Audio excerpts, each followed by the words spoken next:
एक और बड़ी खबर आ रही है, रुख करूंगी सहयोगी विभा का। तो देखिए, इस वक्त खबर उम्मीदवारों को लेकर अगर बात करें तो जेडीयू की तरफ से उम्मीदवारों को सिंबल देने की प्रक्रिया चलती हुई और एक एक करके वो तमाम नाम सामने आ रहे हैं। जेडीयू उम्मीदवारों की लिस्ट भी जारी कर दी गई है। अब किन्हें किन्हें कहां से ये टिकट मिला है जरा वो भी अब जानते चलिए। जेडीयू उम्मीदवार, हालांकि ये मानकर चला जा रहा है कि सहयोगी दलों में जिन 5 पांडवों की चर्चा हो रही थी उनमें बाकी 4 पांडवों की तरफ से पहले उम्मीदवारों की लिस्ट जारी की गई। अब सबकी निगाहें जेडीयू उम्मीदवारों के तरफ से जारी लिस्ट पर इस वक्त टिकी हुई है और जो हमारे पास जो इस वक्त लिस्ट आ चुकी है वो आपको बताते चलें कि आलमनगर से नरेंद्र नारायण यादव, बिहारीगंज अगर से बात करें बिहारीगंज से तो निरंजन कुमार मेहता, सिंहेश्वर से रमेश ऋषिदेव, मधेपुरा से श्रीमती कविता साहा, सोनबरसा से रत्नेश सदा, जुगेश्वर शाह, महिषी से कुशेश्वर स्थान से अतिरेक कुमार, बेनीपुर से विनय कुमार चौधरी, दरभंगा ग्रामीण क्षेत्र की बात करें तो ईश्वर मंडल, बहादुरपुर से मदन सहनी, गायघाट से श्रीमती कोमल सिंह, मीनापुर से अजय कुशवाहा, सकरा की बात करें तो आदित्य कुमार, अजीत कुमार को कांटी से चुनावी मैदान में जेडीयू ने टिकट दिया है। कुचायकोट से अमरिंदर कुमार पांडे, भोरे से सुनील कुमार, हथुआ से राम सेवक सिंह, बरौली से मंजीत सिंह जिसकी चर्चा पहले से चल रही थी, जीरादेई से भीष्म कुशवाहा, रघुनाथपुर से विकास कुमार सिंह उर्फ जीशु सिंह की इस बार टिकट के साथ जेडीयू ने अपनी जो एक तरीके से भरोसा जो है उनके ऊपर जाहिर किया है। बड़हरिया की बात करेंगे तो इंद्रदेव पटेल को टिकट दिया गया है। महाराजगंज से हेम नारायण शाह, एकमा से दूरन सिंह, माझी की बात करें रणधीर सिंह जिसकी चर्चा चल रही थी, परसा से छोटेलाल राय, वैशाली से सिद्धार्थ पटेल। वहीं अगर महनार की बात करें तो महनार से उमेश सिंह कुशवाहा को चुनावी मैदान में उतारा गया है जेडीयू की तरफ से। ये जेडीयू की लिस्ट है जो जिसमें 57 उम्मीदवारों के नाम शामिल हैं। इन 57 उम्मीदवारों को चुनावी मैदान में जेडीयू ने टिकट दिया है। मोरवा से विद्यासागर सिंह निषाद हैं, विजय कुमार चौधरी, सराय रंजन से, विभूतिपुर से श्रीमती रवीना कुशवाहा जो हैं उनको दिया गया है। हसनपुर से राजकुमार राय, अभिषेक कुमार को चिरिया बरियारपुर से चुनावी मैदान में टिकट दिया गया है। मटिहानी से राजकुमार सिंह, रामचंद्र सदा, अलौली से, खगड़िया से बबलू मंडल, बेलदौर से पन्नालाल पटेल, नचिकेता मंडल, जगन्नाथपुर जिसकी बात हो रही थी कि जमालपुर से किसे उतारा जाएगा तो जमालपुर से नचिकेता मंडल, सूर्यगढ़ा से रामानंद मंडल जो हैं उन्हें टिकट दिया गया है। शेखपुरा से रणधीर कुमार सोनी, ये नाम इस वक्त जो आपके सामने है।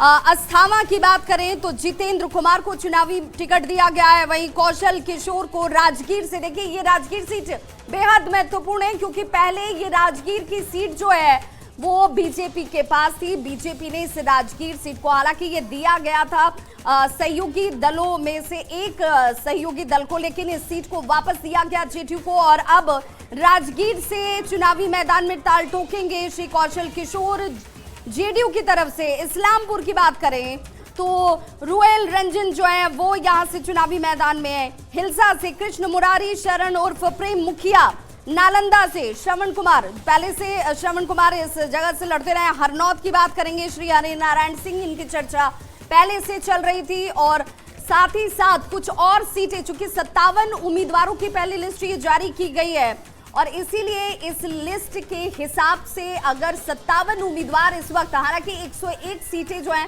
वो जेडीयू के पास भी हैं, बीजेपी के पास भी हैं, इसमें से पहली लिस्ट में 57 उम्मीदवारों को चुनावी मैदान में टिकट जेडीयू ने भरोसे के साथ इस वक्त उतारा। हालांकि महत्वपूर्ण ये हो जाता है कि बदलाव कहां कहां कौन कौन है।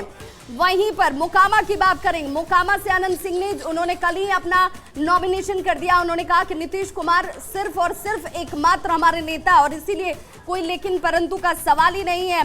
फुल अगर बात करें यहाँ से संदेश से तो राधा शरण शाह की बात करेंगे, मसौड़ी से अरुण मांझी, डुमरगांव से श्री राहुल सिंह को और यहाँ राजापुर से संतोष कुमार निराला, ये वो तमाम कैंडिडेट्स के नाम हैं जिन्हें इस बार जेडीयू ने टिकट दिया है और 57 उम्मीदवारों की ये लिस्ट जेडीयू की तरफ से भी जारी कर दी गई है। अब एनडीए में तमाम जितने भी सहयोगी दल हैं, इन पांचों सहयोगी दलों में अपने अपने टिकटों पर जहां जहां विधानसभा क्षेत्र उन्हें दिया गया है वहां पर कमोबेश अपने कैंडिडेट को उतार दिया गया है। कल आपने देखा होगा कि 71 उम्मीदवारों की बीजेपी की तरफ से लिस्ट पहले जारी की गई थी और उसके बाद 30 अभी उम्मीदवार उधर से भी सामने आने बाकी हैं। इधर अगर जेडीयू की बात करें तो जेडीयू की तरफ से 57 उम्मीदवारों की ये जो पहली लिस्ट है वो हमारे साथ इस वक्त हम अपने दर्शकों को साझा भी कर रहे हैं और हमारे पास आ चुकी है, जिसकी चर्चा हमने अभी इस वक्त आपके सामने की है। तो ये वो तमाम नाम जो है वो आपके सामने हैं और 57 नामों में कई पुराने चेहरे हैं जिन्हें एक बार फिर से रिपीट किया गया है, उनके ऊपर भरोसा जेडीयू ने दिखाया है और यहाँ पर भी कई मंत्री भी इसमें शामिल हैं, कई नए चेहरों को भी तरजीह दी गई है। और सबसे बड़ी बात, बहादुरपुर से मदन सैनी चुनावी मैदान में, मधेपुरा से कविता साहा, सोनवर्षा से रत्नेश सदा, महिषी से गुंजेश्वर शाह, कुशेश्वर स्थान से अतिरेक, मीनापुर से अजय कुशवाहा, सकरा सुरक्षित सीट है ये और यहां से आदित्य कुमार को चुनावी मैदान में टिकट दिया गया है जेडीयू की तरफ से। बहादुरपुर से मदन सैनी जिसकी चर्चा पहले से चल रही थी, वहीं गायघाट से कोमल सिंह को चुनावी मैदान में उतारा गया और जेडीयू उम्मीदवारों की ये सूची इस वक्त जहां पर 57 कैंडिडेट्स को टिकट दे दिया गया है। अब ये तस्वीर पूरी तरह से साफ हो चुकी क्योंकि नॉमिनेशन पहले चरण की ये सीटें ज्यादातर इसमें हैं क्योंकि 17 तारीख तक ही आखिरी तारीख है जब नॉमिनेशन किया जा सकता है और इसी वजह से अब इसमें विलंब की गुंजाइश भी नहीं थी। भोरे सुरक्षित सीट से सुनील कुमार जो है उन्हें चुनावी टिकट दिया गया। हथुआ से रामसेवक सिंह को चुनावी मैदान में उतारा गया है जेडीयू की तरफ से।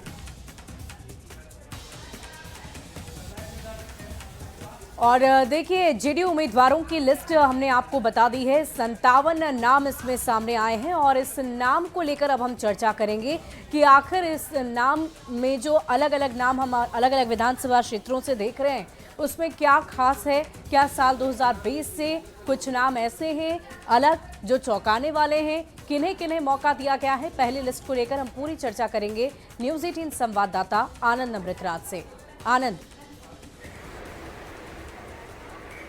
देखिए, निश्चित तौर पे हमारे सहयोगी विभा ने तमाम नाम बता दिए लेकिन मैं कुछ जानकारी दे देता हूँ। सबसे पहला नाम जो आलमनगर से नरेंद्र नारायण यादव जो वर्तमान में बिहार विधानसभा के उपाध्यक्ष हैं और काफ़ी वरिष्ठ नेता है, यादव समाज से आते हैं, ओबीसी समाज से उन्हें टिकट दिया गया। बिहारीगंज से निरंजन कुमार मेहता वो ओबीसी समाज से आते हैं। सिंहेश्वर से श्री रमेश ऋषिदेव वो एसी समाज से आते हैं। मधेपुरा से कविता साहा वैश्य समाज से आती हैं। सोनवर्षा से रत्नेश सदा जो बिहार में वर्तमान में मंत्री भी हैं वो एसी समाज से आते हैं। महिषी से गुंजेश्वर शाह वैश्य समाज से आते हैं जिन्हें फिर से रिपीट किया गया है। अभी तक जितने नामों को मैंने बताया तमाम लोग पहले से विधायक थे। मधेपुरा से श्रीमती कविता साहा जो पहली बार उम्मीदवार बने हैं और मधेपुरा वो सीट है जहां पे अभी तक अमूमन तमाम बड़ी पार्टियां यादव समाज से उम्मीदवार उतारती आई। इस बार जेडीयू ने एक बड़ा रिस्क लिया है और वैश्य समाज की उम्मीदवार कविता साहा को बनाया है। कुशेश्वर स्थान से अतिरेक कुमार जो एसी समाज से आते हैं और अशोक राम के बेटे हैं। इसके अलावा बेनीपुर से विनय कुमार चौधरी जो सवर्ण समाज से आते हैं। दरभंगा ग्रामीण से ईश्वर मंडल जो अति पिछड़ा समाज से आते हैं। बहादुरपुर से मदन सैनी जो बिहार सरकार के मंत्री वो भी अति पिछड़ा समाज से आते हैं। गायघाट से कोमल सिंह वो वीणा देवी जो सांसद हैं वैशाली की उनकी बेटी है वो सवर्ण समाज से आती हैं।